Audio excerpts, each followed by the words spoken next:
Today I'm telling you that you don't need a complete studio to make a really cool techno track. Use only this much to make techno. I guess that is today's video. So let's go do it right now.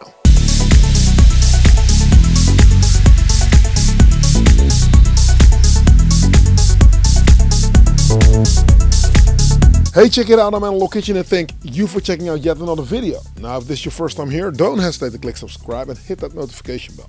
Whenever I upload a new video, you'll be kept in the loop and you will not miss out on anything. Hang out till the end of this video. I'll tell you all about Discord, Patreon, I'll tell you all about the mixer project, and I'll tell you all about the Kitchen Club. So when I say use only this much to make techno, it means that I wanted to make a video on band members, but I didn't want to just come up with just the band members. I will think of my live set, as you know, as an electronic orchestra where I give tasks out to different band members, or the different synths or samplers. They need to just do a specific thing. When you start out, it can get a bit tedious to find out what is actually going to be enough and when your track is going to be finished. So all of these things are joined at the hip, really. Finishing a track, knowing how much is enough, what equipment to buy. It basically boils down from the same idea where I think you need to just think like, okay, this is enough. This is how much I'm going to do it. Now I'm going to go over it very, very slowly. And I hope that you will understand how also I built up my ABC category. There's going to be a video coming pretty soon on the ABC structure. If you know this, if you follow this channel, you know it. If you're new here, thanks for watching. The ABC structure is pretty much like you're building a house when you're building a track, and it needs to just stand firm and not fall over, right? So first you need a foundation. So what would you need in your track?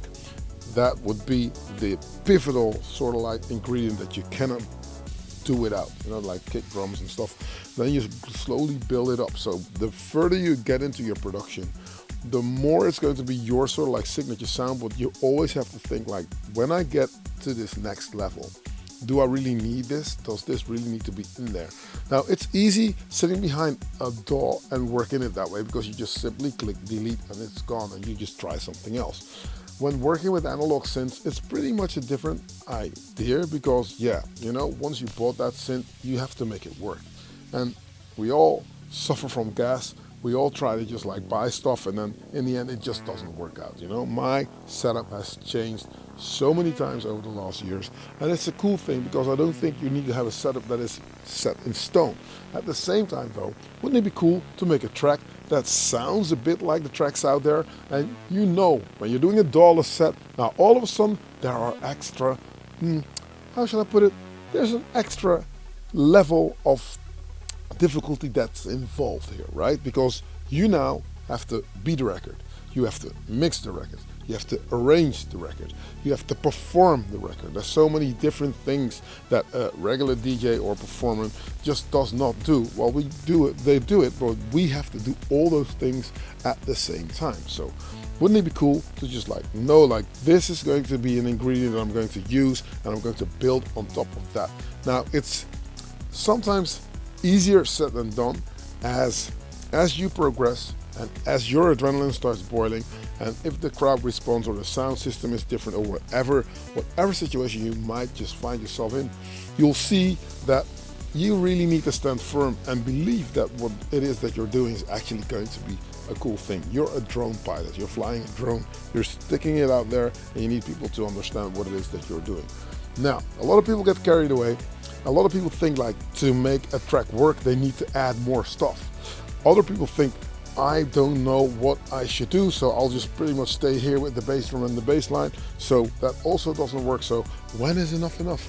I'll take you into my thought process. There's a couple of new bits that I'm using, and my approach is going to be slightly different from how you would usually see me work. So I've got a few things that I have got sequenced, there's a few things that I've got sampled, and then there's a few things that obviously are being played live. And that song and dance between all those ingredients is where I think we're going to take this video today. Are you ready? Let's go get it. Let's do it now. What happens? Okay, now this it's pretty much how I'm going to work it today. The Akai MPC-1, the boss of the operation, sends out MIDI to the Octatrack. The Octatrack then sends MIDI to the 1010 Blackbox. There's 3 different samplers, 3 different kind of groove boxes here. I'll explain you that. Then there is a MIDI fighter over here. I'll explain that in a second.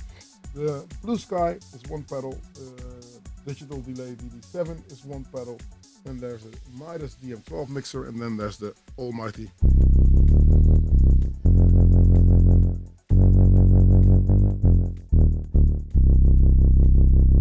yes, the bad boy. Subsequent is over there. Now the Subsequent is wired up to the Akai MPC-1. In a future video, because it's been requested, I will go over that program change trick again, how you can get this thing to switch in time with this thing. That's not how I've done it today, because I want it to be a little bit more live on the track that I'm doing. Now, the track is built up of a few things. There is a theme that plays from the ARP. There's a chord scheme. That's how I basically set it up. There's a chord scheme that works. I've got pads, 80s pads that are working. So I'll go over the music first, and then we'll just go over the drums in a second. So we'll get to that. Arpeggios. Now, I told you in the beginning that you should not place 2 different players on the same position. I'm breaking my rule immediately. Video starts, I'm breaking the rule. But I'll tell you why that is. I've got 2 different signatures, time signatures going on the arpeggio. One is half tempo, and the other one is just like on its regular tempo. Now what we'll do, I'll start the clock that's going here. So nothing's happening, but you can see that's moving. The drums are muted. The drums are coming from the the drums are coming from the Electron, from the Octatrack. Now, all these knobs that you see over here are corresponding to the clips that I've got over here on the Blackbox. So if I'm pressing one rotary, one of the clips will launch. I've created the samples myself, so it's not like I went crazy and went into some sort of like melodic techno pack, and I just created the samples myself. But the reason I did it is because I wanted to have contained samples, so I don't start to fiddle about with knobs. And you know, it depends on how my set is. If I feel like I want to program on the fly, or the crowd allows me to, then no problem. If it's more of a performance, I'd love to have my DJ influence still shine through when I do a live set. So please bear in mind that that is where I'm coming from. That is how I'm working it. Okay, enough talk. 2 arpeggios on the top row. You can see all the nice lights blinking over here. We'll play the first one. Let's see what's happening. Let's see if we're in line.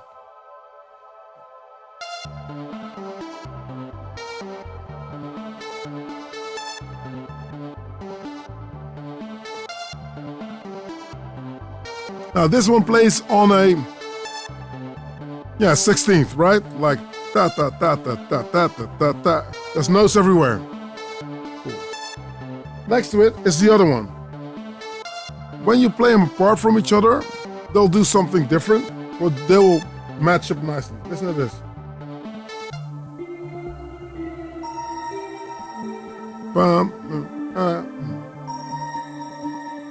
And the high notes that are here. Accent. So, going back around. Loving it. Now this is going to all make sense in a second. I'm going to play both of them together, right? Okay.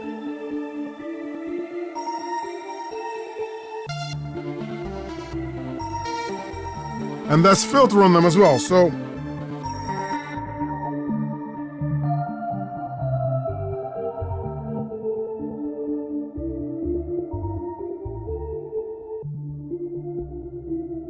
you can hear how the low notes are actually going to emphasize this boom, boom, boom, boom. I'm liking it because I'm going to play the bass line in a second. I've got double bass lines also. Sometimes when I want to do something else, I'll just make sure that I've got a bass line that I can launch. But if I feel cool and I want to just like play something, I can just play it on the subsequent as well. So, but for now, this is all cool, right? So, this is how I place the music. What else have I got? There's a few ear candy bits that are going to help the track along. Once again, in the ABC category, this is my A category sound. Let's play a kick first.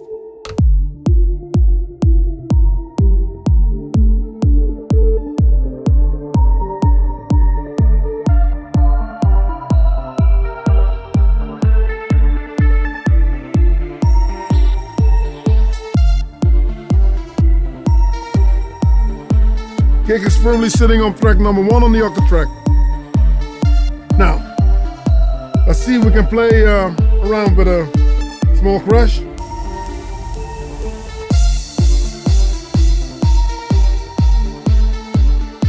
And you should never be in a hurry, by the way, because if you don't add anything, then that is what we are running with. If you start to add your stuff too fast, it will not work. So what you need, again, just arpeggio. Now, I'm going to start working my drums, right? Okay. Drums. What have I got? Yeah. Let's lower this.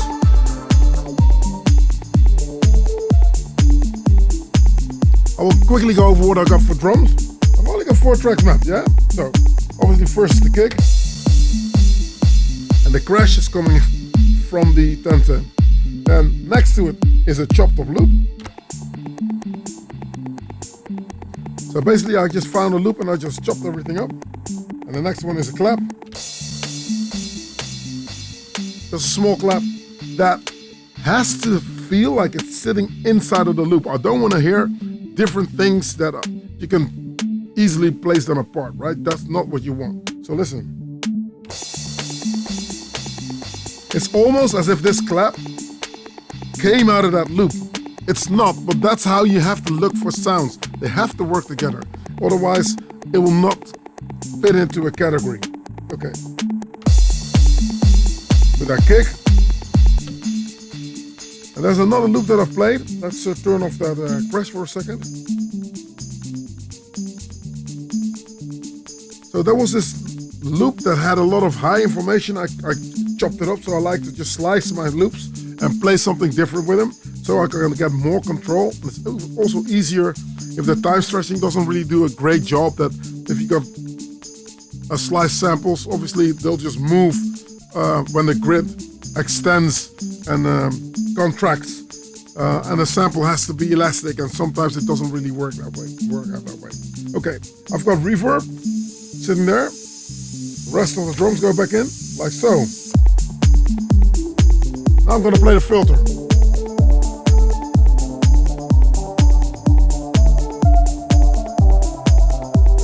And I've taken into consideration that they need to be different in terms of their frequency, because otherwise if there's the same frequency, if I'm lowering the filter, they're actually going to do the same thing when I open them up. So what I'm going to do,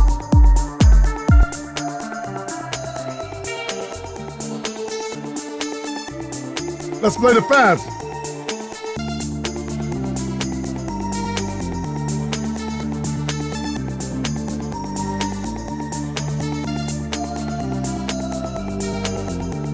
Now the pads are very thick. Again, OB6 here. I really went crazy on how I wanted this 80s vibe to go. I deliberately placed a lot of low information on the pads, because if I lower them, you can make out my bass line already. Listen.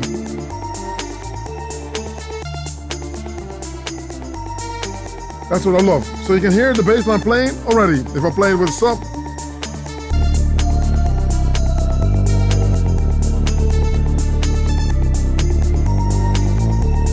So you can clearly hear that that's playing now. Well, listen what happens if I open it up.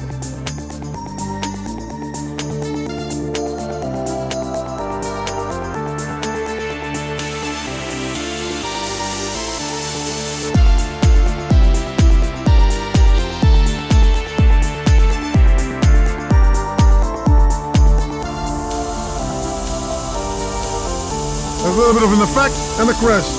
1, 2, 3.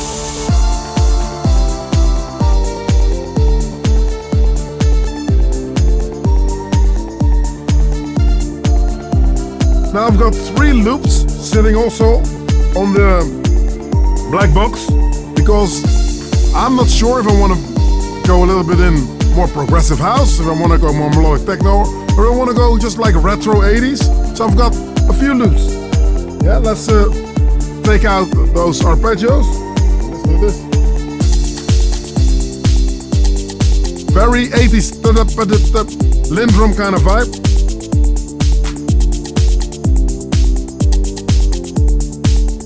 Here you can hear it.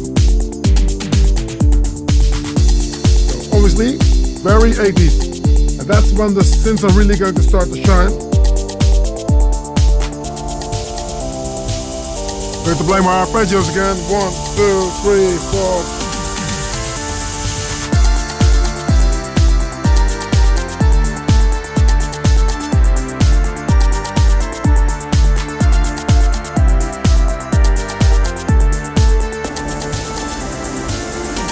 Bass line.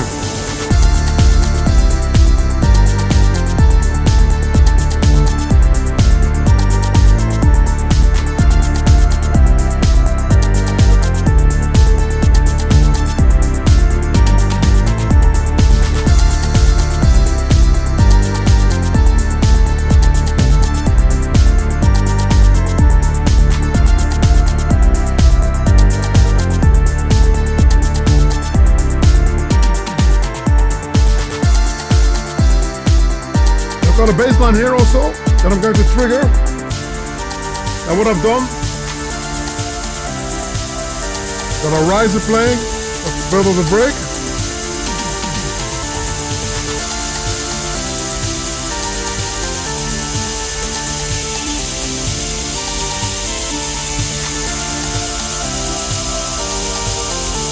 Take the risers on.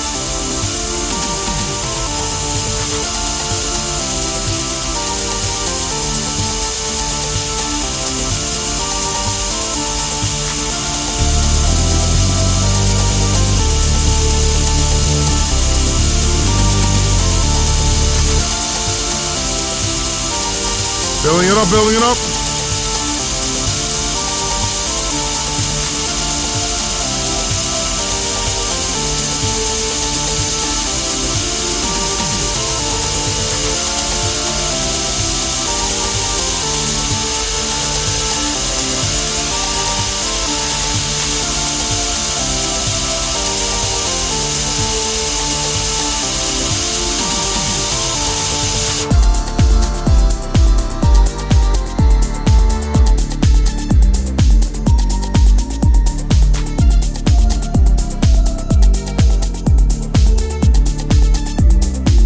My bass line playing right now.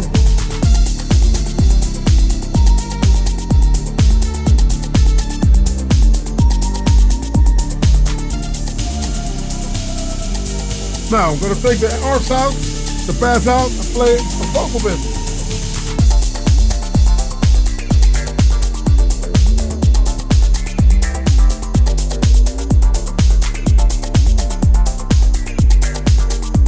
Now I'm going to just put my bass line out and play my own bass line.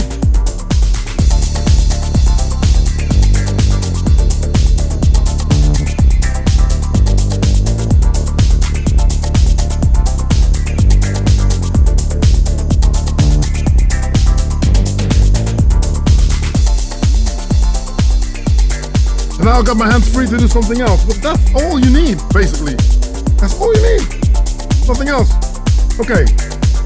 Now I can just like see if I can turn everything off. Obviously that's not gonna work because I've got so much stuff happening. So what I'm going to do, basically take out those 3, play the arpeggios, take out that vocal, and take out the drums.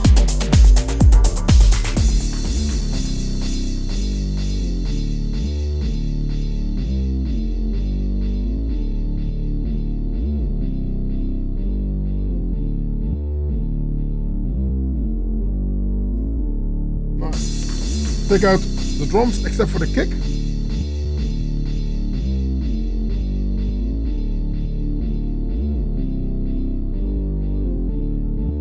build it up, take out this bass line.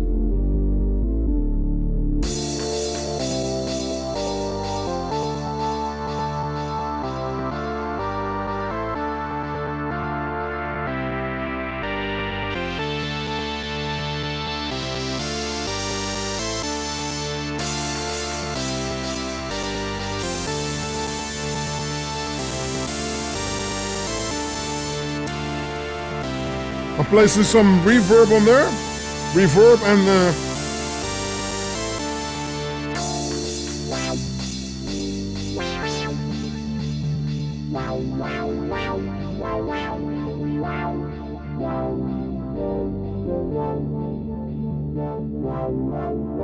play around with the Moog.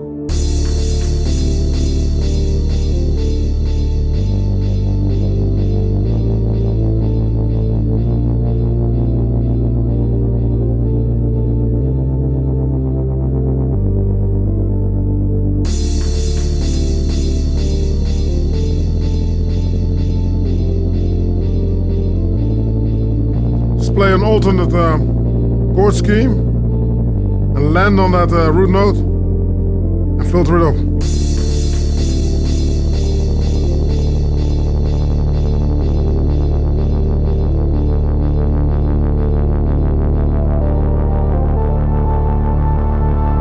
Play the arpeggios.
Gotta love it.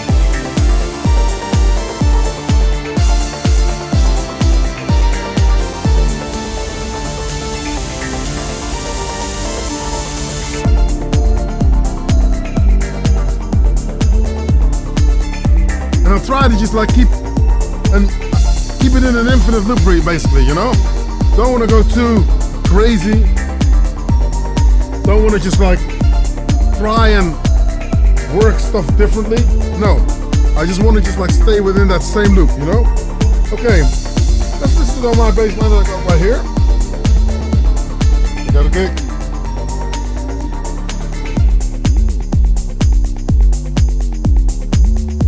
See? There's a loop. The loop is playing here. Turn it up a little bit maybe.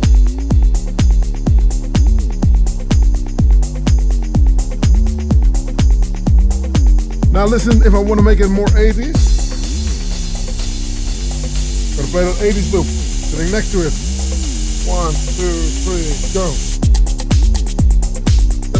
Step, take a do, take a like a do, step, 2.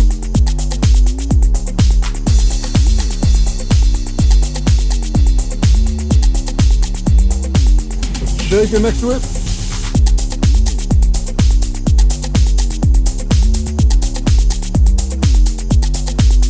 And again, want to build it out, take out the kick, 3, 4, 5, 6, 7, 8. Arps in.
wind it down.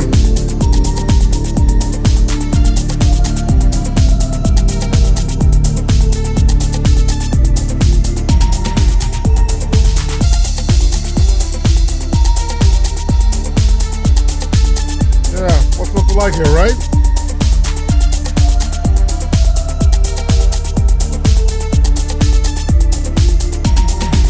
Take out.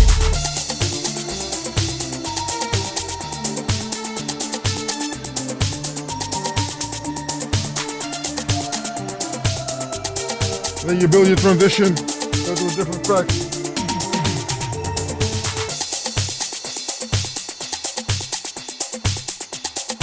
So, easy peasy. That's just the loops that are playing right now. So you can opt to just like play something with your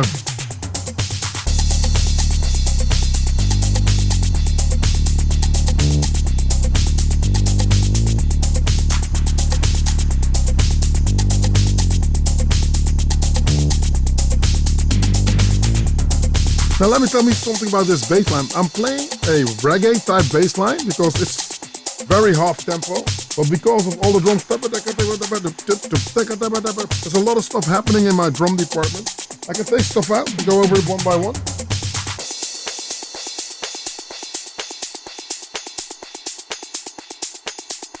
So again, another loop here.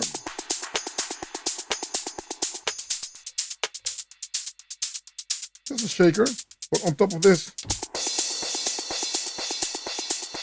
it's a catalyst. So I'm trying to just like build small layers of frequency where I just stack stuff on top of each other. So my A category would be this.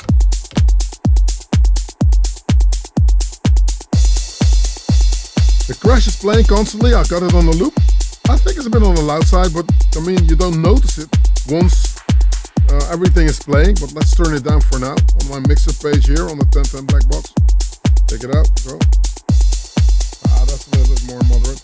Okay, I will play another loop, which is sitting on the far side over here. We'll mix it and turn that up a little bit. Turn it up. Okay, that's going to play 1, 2, 3, like so. See, now I can decide where it needs to go. Is it a daytime festival? Is it a club setting? Is it early on the night? The levels determine on how intense this track is going to work out in the end of the day. So right now it's all cool, right? If I'm going to play that bass line with just this, it's a bit more housey vibe. But if I want to go more on a sort of like, well, let's play the bass line first. We'll play it first. 2, 3, bass.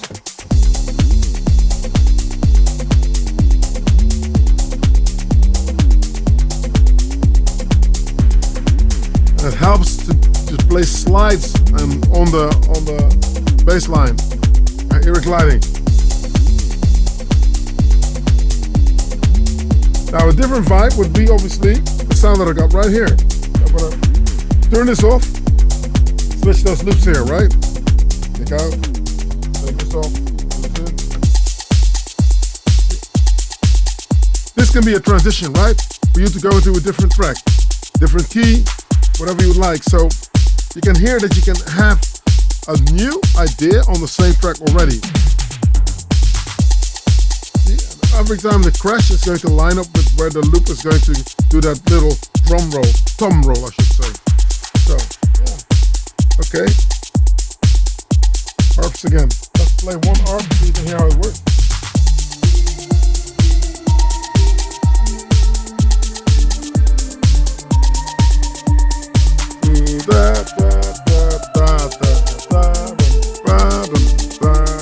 Very half tempo.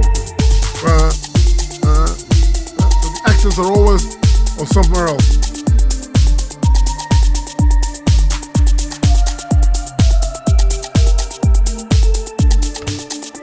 And the other one, completely different, listen.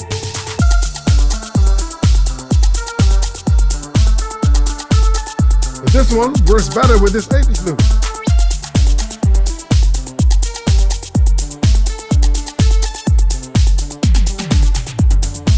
So the other one is a bit slower because it's not playing as many notes. That I would play with the more glidey bass line perhaps.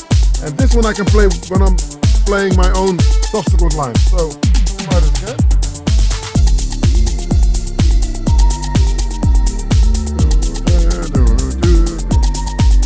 All the steps are moving in segments, so they both lift together.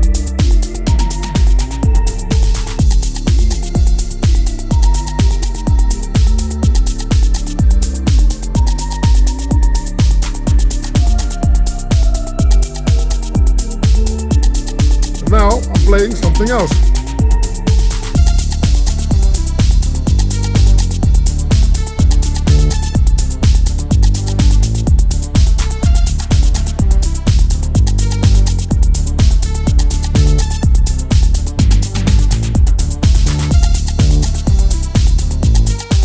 Sorry.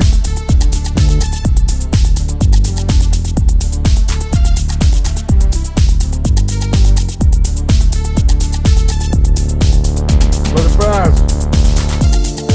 I guess that's the way I work it. You know what I mean? That's how I think that it could work. You know, you should just write all that stuff down step by step. There's a few steps in the process that I think that you can skip also, but the general idea, this is pretty much what it is that you would need. A few ingredients, like I said, you know, start with an arpeggio or start with some pads, the bass line underneath. But once you've got all that stuff sorted out, you can swap it out, like changing players on the field basically, but you will never place two things in the same position. You can, but that's another video. Yeah, let me know in the comment section whether you like this video, yes or no, with something that you can get into, or I'd like to see and hear how your thought process is. If you want to join up, consider Patreon. You won't be breaking the bank. It's a cool community that we're building. It's growing all the time. It's really cool. It's vibrant. And I do believe that there has to be some sort of a market conformity if you are getting into a certain community, right? So what I'm doing is I'm throwing these shindigs, these parties called the Kitchen Club, and we travel around. We get to different clubs, and we might even visit a theater near you. Now, what it does, pretty much, I'm performing with the patrons, with you guys out there, you know. So if somebody's like getting to the point where the setup really sounds amazing, or they need a little nudge in a certain direction, that's also a thing on Patreon. You know, if you want to get closer, you want to get some information going, yeah, I'm there. You know what I mean? I'm just one mouse click away, I should say. Now, that's the Kitchen Club. If you want to enlist, it's early days. I'm working on this online curriculum where these little philosophies that I have on this 30-minute videos that I'm doing. If you want to get deeper into that vibe, try and check out analogcourses.com. Analogcourses.com is where I will really go into the workflow, not so much the reviews of things. You know that this channel is not a review channel. I will always have performance high up in my standards, so that's how I would probably just explain it to you. So this box does this because then that will happen, or if you want to get this result, try this. That's pretty much how I'm doing it. So that is analogcourses.com. You can find some music on Bandcamp. There's a lot of stuff that I produce that I don't release on labels, or I just think I need to just throw it out there, so you can find some cool tracks out there, as well as releasing stuff. We're going to start releasing stuff on vinyl. Now, the way it works is I'll throw out probably the first EP myself, and then afterwards I'm going to make a few compilation EPs where I pretty much like the music with you guys, right? So you send some parts, or you have a track that's finished, or, you know, the whole process is to just like get better and get the music out there, and I think the community will support. So let me know if that's something that you're into. So you'll find it all on patreon.com/AmloKitchen. All right, what else? I always keep forgetting something. Yeah, this weekend there's no Kitchen Club. Next weekend there's a Kitchen Club going to be in Dordrecht, and the week after there's one in Rotterdam. So we're going to be at Worm. Worm is a really cool place in Rotterdam. Probably is going to be at our home game, the Kitchen Club in Dordrecht. And then there's a few dates that are coming up. I might be going to Ibiza soon as well. It's DJing out there. So I'll let you know on how that is going. Now, if you made it this far into the video, you are an absolute superstar. Thank you for watching. I guess I'll catch you next week. here on I'm on location. Thank you for watching. Location out.